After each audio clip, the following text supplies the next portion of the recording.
You're listening to Two Bobs, conversations on the art of creative entrepreneurship with David C. Baker and Blair Enns.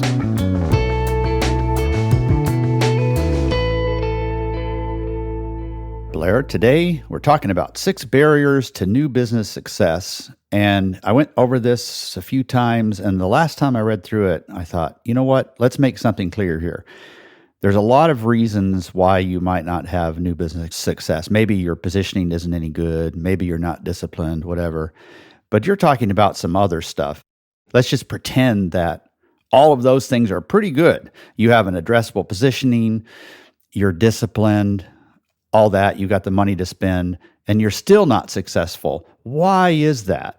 Yeah, this is a post I wrote a little while ago that we're going to talk about. And it was one of these, I don't know if you do this. If it's good, I do. All right, I'll just skip the question. Yeah. It's one of these posts as therapy. Do you ever write posts for yourself from time to time? I just need to write this. Yeah, and then unfortunately, then I send them. Yeah, right. Yeah. And this was me a while ago working through, it's a while ago, I'm constantly working through this. The question of, okay, we work with some firms and some are just like, they just take off right. They take these ideas, these principles and frameworks, and they're able to have some significant success. And we're looking for big success. We're looking for a revolution in what they do, in their mindsets and their culture, not evolution. And then some don't. So we have been in search of the answer to the reason why is changing the culture of your firm from like cost-based to value-based, changing your mindset from that of a vendor to that of an expert. Why is this easy for some firms, seems to be easy, and difficult for others? And I'll reference actually 2 different posts that I've written on this, one more recent than the other. But that's the thinking behind this topic, me thinking about, okay, like why is this hard for some people? Mm-hmm. Yeah. I mean, it's too easy, but in a good way, to get attached to your client's success. It just doesn't feel good if you're working with a client that doesn't achieve success, because you're always saying, well, is that me or is it them, whatever? I mean, it's really up to us to figure this stuff out. There's nothing off limits here in terms of just being honest with each other, with our clients, and so on. There's 2 assumptions, though, that we need to get out of the way first, right? So the first one is that they bought 100 copies of your book and gave them away to all of their best friends. Was that? No, oh, sorry, that was just me projecting.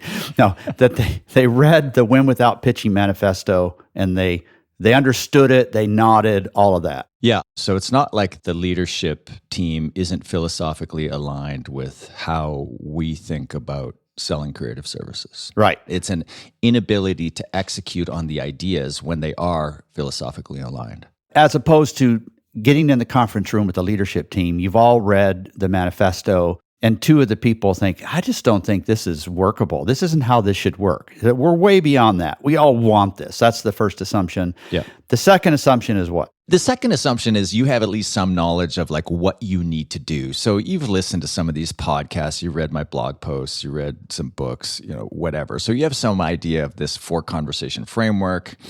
We've done an episode on that, the 4 conversations. I've written about it extensively. Or maybe you've been through a workshop, a boot camp, a seminar, or something. So you have some kind of experience of like, oh, these are the nuts and bolts of this. So number 1, you're philosophically aligned. Number 2, you kind of have a general idea of like what needs to happen. All right, I believe that this is possible. Mm-hmm. This is how we want to show up. And I have a basic understanding of what needs to be done, but still we can't do it. Why can't we do it? Right. So here's how I envision these 6 possible barriers to why this isn't happening. It's like you're busy or you're doing whatever, and you send somebody who's very capable, very observant, and you say, all right, go there, check these 6 things off, and tell me what the problem is. And so that's how I want to think about this. The first one, the first possible reason why, even after they're philosophically aligned and they have a basic understanding of how to do it, it's still not happening. The first possible reason is someone's in the way. And this is where, wait a second, is he talking about me? Yeah. So the first question, is someone in the way? The first sub-question is it possible it's you? Are you the leader of the firm? Even though you're philosophically aligned, you might even be driving this from a philosophy point of view. You might be the one saying, okay, let's spend some money on this. It's still possible that you might be in the way. And what form might that obstacle take? The classic example is just not leading by example. Your old behaviors are so highly ingrained. So even though you're philosophically bought in, you find yourself saying, yeah, but on this one, I'm going to effectively default to the old way. So if you're not leading by example, if you're not making the difficult decisions, like, say, qualifying somebody out, or pushing back on budget, or moving the conversation from this is how much money I have to spend to the value to be created here. If you're not doing this, you're sending all the cues to your people that, okay, this was just another thing that the principal got enamored with, the next idea that they're bringing in, but they don't really mean it, so I'm just going to wait them out. And I've seen a whole lot of, I'm just going to wait them out. This moment will pass, like the last management fad that they brought in. I'm just going to wait them out. Next time he goes to a conference, he'll come back with another idea, and we'll be on to that. Yeah. Yeah, this is you around the conference table, looking the principal in the eye, asking, probing if this is their behavior. And all the other people around the table are looking at each other, sort of nodding, but he or she doesn't see that. So is it you? Or it could be someone else, right? Who's the someone else? It could be somebody else. I'll just say, if it is you, to the point you just alluded to, is your people know, right? So if you could ask them and get an honest answer, why isn't this working? Your people know that the problem is you. You probably don't, right? So you might just be relying too much on gut instinct. Whatever it is, your people know the answer. If the problem is somebody else, your gut probably knows this to be true. And that other person may or may not. So typically, if this idea of someone being in the way, if it's not you, typically it's another senior player who gets away with pushing back on culture because they have this history of being a top performer. So this idea when it comes to personnel, if you do this 2x2 matrix plotting their cultural fit, good and bad or high and low, and their performance level, good and bad or high and low, and you get the person who is a high performer but a poor cultural fit, and you continue to tolerate them. There are lots of schools of thought out there coming from different advisors in this space, including one David Baker, that say that's the most dangerous person on your team. The high performer is not a cultural fit.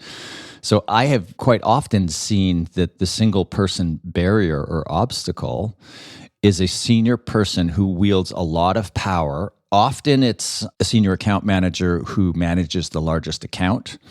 Maybe it's the CFO. We'll come back to that one in a bit. Maybe it's a partner or a creative director, but it's a senior person who's just pushing back on this. And usually it's because, contrary to what we spoke about at the top, they are not philosophically bought in, or maybe they started out as philosophically bought in, and then when it got to the nuts and bolts of the how to do this, they thought, yeah, no, I'm going to keep doing things my way. Yeah. And I've got enough power here that they can't make me do anything. You know, when we say the word culture, we often think about how people are treated, the level of transparency, respect, all those other things that just come to mind when you talk about culture. But you mentioned something in passing just a second ago. I just don't want people to miss it. How you approach new business is a cultural issue. Culture is not just about people. Totally. And that needs to change. And if it hasn't changed, that might be part of the problem, starting with leadership, yours, or the key leadership right below that. The second possible barrier to success is the team makeup oriented to old behaviors that you're trying to shed. So in other words, are the people or the structure, there's all of these things there that are still supporting the old way of doing it and not the new way. So dive into this a little bit more. Yeah, one of the outcomes of applying the win without pitching principles and frameworks is you get out of the lengthy proposal writing business. So those 50-page decks that you used to build, you just stop them cold turkey. We point out how they're just not helpful at all. They're a waste of resources. So at some level, the firm owner or the leadership team might look at that and think, oh yeah, that's great. But they still have dedicated pitch teams right. or dedicated proposal writers. And do you think those people are going to go along nicely? Even if philosophically they buy in, it's a threat to what they do. So you have to ask the question, is this new way of working going to change people's roles to the point where they're going to feel threatened? Right. Or have you burned the canoes, or are they still an option if this war doesn't go the way you want? So pitch team, dedicated proposal writers, a whole culture of pitching. The one that makes me laugh there is I asked somebody one time about their new business efforts, and their mind went immediately to how many pitches they wrote, as if that's the best sign of measuring that, right? Yeah. All of a sudden, you're not going to measure that unless the whole intent of measuring it is to drop the number of pitches you participate in. Yeah, for a lot of people, that they think new business defaults right to that number of pitches. Forrester this week published a paper where they quantify the waste in the ad agency pitch industrial complex, and it's $12.5 billion. They quote somebody in the study who says in the first 6 months of a given year, his team spent 90,000 hours. Wow. 90,000 hours on pitching new business. Unpaid pitches to possibly unqualified clients. Think of how that time could have been used if they had been developing their processes, writing insight that would have been consumed by thousands of people rather than one unqualified client. Yeah, and if your firm is pitching that much every year, you're attracting to it people who they love the pitch. The idea that a firm that spent 90,000 hours pitching is going to suddenly decide, you know what, there's a better way to do this. We're going to get out of this business. Even if the firm is large enough, and that number of hours, it would be a large firm, even though it was unnamed. Even if the ownership group and the senior leadership team decided they wanted to get out of this, that would be like moving a mountain to get all of those people who are still addicted to the late nights and the thrill that comes with pitching, to get them to like down those tools and pick up different tools. It's just culturally hard to do. Right. So the first is someone in the way, either you or key leadership team member. Second is the team makeup oriented to old behaviors. The third is around specific incentives. And I do want to draw folks to an episode that we did back in November of 2017. Wow. We were doing this 6 years ago. Anyway, the complexities of commission structure. But so talk about the incentives being properly aligned. You want to look at what people are going to do, look at how they earn their money. So if your salespeople, that might be business development people, it might be account people, but if they're bonused or commissioned on total revenue without qualifying like how that revenue is composed, like a minimum level of engagement or certain client types. So if there aren't the parameters around client fit and they're just bonused on revenue, then you are driving them to bring in anything. Any dollar is a good dollar, and you find yourself in these competitive situations or just sales, pursuing opportunities that aren't a good fit. And we explored that more in that episode back in 2017, as you said. And just commissions in general, anytime you're offering any incentives, commissions or bonuses, you have to look at how those commissions or bonuses are earned. And the more leveraged the compensation model is, by that I mean the more of the total compensation is made up of incentives, commissions, bonuses, or others, then the less authority you have to actually tell those people how to do their job. And if you have people on full commission, you basically have no authority. They are effectively running their own business within your business. You don't even really have the right to ask them to attend a meeting. At least that's the way they'll think about it. And I tend to agree with them, because it's like, you know what? You're wasting my time. I can be out selling. And if I'm in meetings all day, those are hours when I'm not putting bread on the table for my family. So you just have to be careful with bonuses and commissions. Any incentives have to be aligned to your strategic goals. And if they conflict with how you're proposing to do new business, then you're going to have a problem. You're listening to Two Bobs, conversations on the art of creative entrepreneurship. Your hosts are David C. Baker, author, speaker, and advisor to owners of expert firms, and Blair Enns of Win Without Pitching, the sales training and coaching program for creative entrepreneurs. For more information, go to twobobs.com. If you find this podcast helpful, please help us by telling a friend and rating us in your favorite podcast app. Now back to David and Blair. All right, so the fourth one, this one is the least obvious to me, but maybe the more interesting one. And If I understand this correctly, the way you're describing it, the possible barrier is workflow processes or software systems that might be standing in the way. They're looking for some sort of efficiency in how all of this is managed. And you're saying that the desire for efficiency isn't all that bad, but there can be unintended consequences by seeking efficiency in a way that limits the right choices down the road. Yeah, so we've alluded to this a couple of times. We did an episode on the inefficiency principle and inefficiency problem, which is this theory of mine that says that innovation and efficiency are mutually opposable goals. You cannot increase one without decreasing the other. And we talked a little bit about this in the episode. I think it's called The Enemy Within, and I wrote a post on the same topic called The Complex Battle for Margin, so people can look that up at winwithoutpitching.com. And so what am I talking about here? As the firm grows larger, it puts all these systems in place to fight chaos, to increase efficiencies. And one of the costs of increasing efficiencies is decreasing innovation.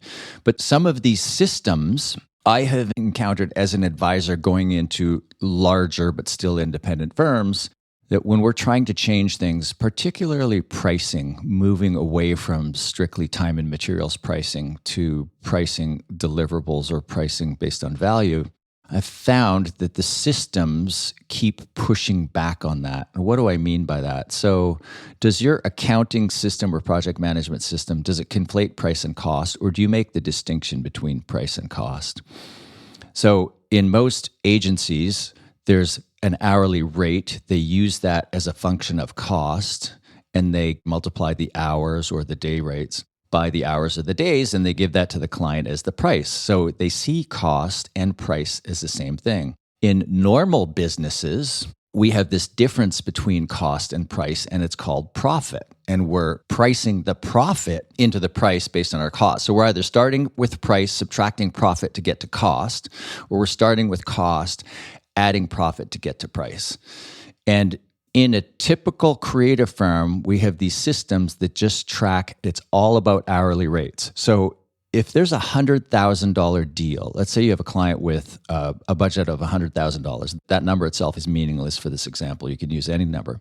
But let's say the client has a $100,000 budget and you put forward a 3-option proposal and you close them at $150,000 for effectively the same services. So theoretically, there's $50,000 in pure profit that you should be able to take off the table, in addition to the expectation of profit that is priced into your hourly rate. Let's forget about that second one. There's $50,000 in profit off the table. Your systems should allow you to take that $50,000 and hide it from the delivery people and just put it in a fund somewhere it's hidden and say, that is profit. You have $100,000 in cost to get this job done. And there are a lot of systems that just don't allow for the hiding of profit from the delivery people. And then there's this culture of delivery people and this culture across the firm of conflating price and cost. If your delivery team can see that there's $150,000 in price, they assume that's $150,000 in cost too, so they will spend that time. Does that make sense? Yeah, because if they were thinking in their mind 100 and it comes in at 150, they're not excited about the extra profit. They're excited about the extra opportunity to do even more for the client. Yeah, it's back to incentives. An incentive you want to consider is this profit off the table. You want to incentivize that. And we have this term, we call it RAB, revenue above budget, or lowest priced option in your proposal. You want to incentivize your pricers and your delivery people to hold on to that excess amount as profit. Yeah. And most systems just aren't built for that. So the big point here, if you're struggling to see what we're trying to say, is are your systems, your processes, which are designed to be efficient, to wring profit out, are they actually just reinforcing bad behavior?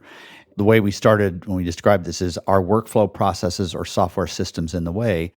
Many of those are efficiency seeking, and they're not necessarily going to point you to a different way of doing things. So we're really talking about all of these 6 are around people or processes or whatever. And we're just saying it's not enough to be inspired to do the right thing and to know basically how to do it unless you look at all the supporting systems and people underneath it. So that's the 4th.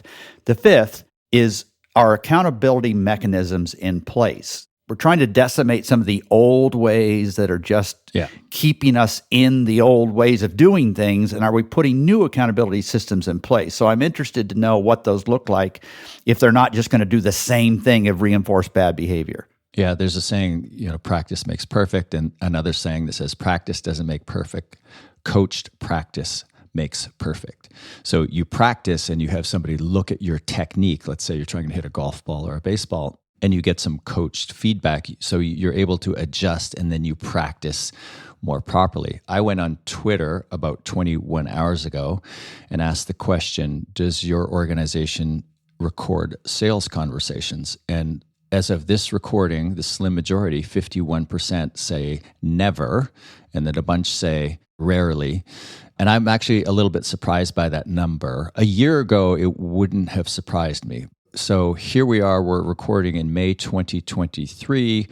It's over 3 years since the start of the pandemic. One of the things that has changed when it comes to doing business is the use of Zoom. Almost all of our meetings now are not face-to-face. They're over Zoom. And for the last couple of years anyways, there have been some great tools available that allow you to record Zoom conversations. So Zoom does it natively, but there's Otter AI, there's Fathom AI. There's a few other third-party applications that allow you to record and analyze your conversations. And what's interesting to me is how few people are recording sales conversations. And I know there's a question of, what's the client going to think? But I've tested this, and I can tell you the assumption is, we used to ask people, are you okay if we record? Now we don't even ask. If somebody objects, we turn it off.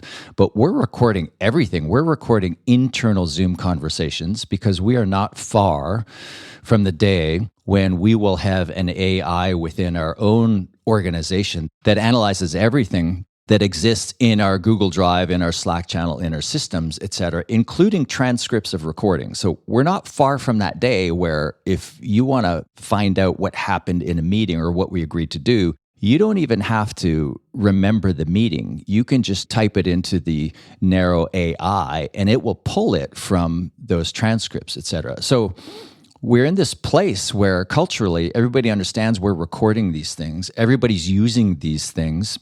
And yet, half of the people out there aren't recording sales conversations.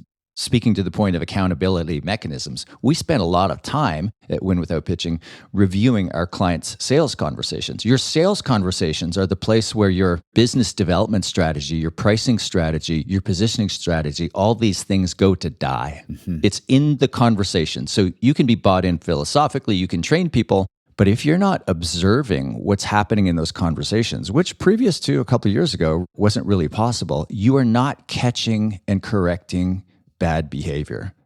We can come back to this topic in a year and almost everybody will be doing this. This is just my nudge to the audience. You should be doing it now. Jonathan, who's with me full time now, sometimes we're on a call together, and very frequently, right after we're done, we'll text each other and ask, hey, what would you have done differently? Or what did I blow? Or what did I do well? We'll ask each other that question. And it kind of stems from an episode where I interviewed you on After Action Reviews back in January of 2019. I thought it was a really great episode. So our accountability mechanisms in place, that was the fifth. The sixth is a pretty simple one. Is client retention the real problem? So this sort of assumes that you want this, you know enough about it. Some of the other stuff is sort of fixed, but you're receiving all kinds of pressure for sales success because you have a client leakage problem. Would that be a fair description? Yeah, and we don't need to go too deep into this because we did an episode on it recently, February 2023, Is Your Firm Addicted to New Business? Where we were talking about, are you actually pretty good at new business, bringing in, say, 25% of your revenue target for the year via new business, and everything is leaking out the back end? So just ask yourself that question. Is the real problem, maybe you don't even have a new business problem at all. Maybe you have a retention problem. Yeah, right. So once again, you're just trying to one-up me with another bonus little issue. I never do these. My outlines are so good, they don't need bonus things. They just need better names. Yeah. All right, so you've got a bonus, like everybody's been good today. They get a bonus. What is that? Yeah. So this post we've been talking about, I wrote a few months back now, and a more recent one was titled, Who's Going to Own This? When I look at failure to execute among our clients, the number one biggest reason why there's a failure to execute is somebody needs to own this. Let me flip this around. When I look at our clients who have achieved incredible, even to me, success, who are just like, I cannot believe how they have changed the culture and the financial fortunes of the firm, there is a universal commonality, and that is a senior leader took this on, this idea that we're going to do this new approach to how we sell. So they took it on, and it was their rock. It was their priority for at least a quarter. And I think in most cases, maybe every case, it was their biggest priority for the year. So we've been talking about 6 obstacles to new business success. And the real key to overcoming the obstacles is a senior leadership team member, doesn't have to be the owner, doesn't have to be the CEO or managing director, but they would have to have the support of those people. So a senior leadership team member says, not we're going to buy some training. They say, okay, we're going in this direction. This is going to be my rock. I'm responsible for it. I'm going to be measured on this, and this is my number one priority. And when that doesn't happen, the other barriers prevent the level of success that I look for in our clients. Yeah. And for those of you who aren't familiar with the term ROC, that comes from the Entrepreneurial Operating System language, EOS. And I would just reemphasize this and say, assigning this as a top priority to the leadership team and the executive team, that is not going to cut it. And somebody asked me the other day, well, what do you mean? What's the difference between this being a priority of one person or the team? Well, somebody's ass has to be on the line at the end of the year. And if it's the leadership team, that's not going to mean anything. It needs to point to one person who needs to build the enthusiasm for this among other people, but it's hell or high water, this is going to happen. So let me just give you these 6 again. Is someone in the way? Is the team makeup oriented to old behaviors that you're really trying to shed, but the behaviors sort of support the old ways? 3rd, are the incentives properly aligned? 4th, are workflow processes or software systems in the way as you try to seek efficiency? 5th, are accountability mechanisms in place? And 6th, is client retention the real problem? If you see yourself in this, you would assign this to one person and then expect change to happen.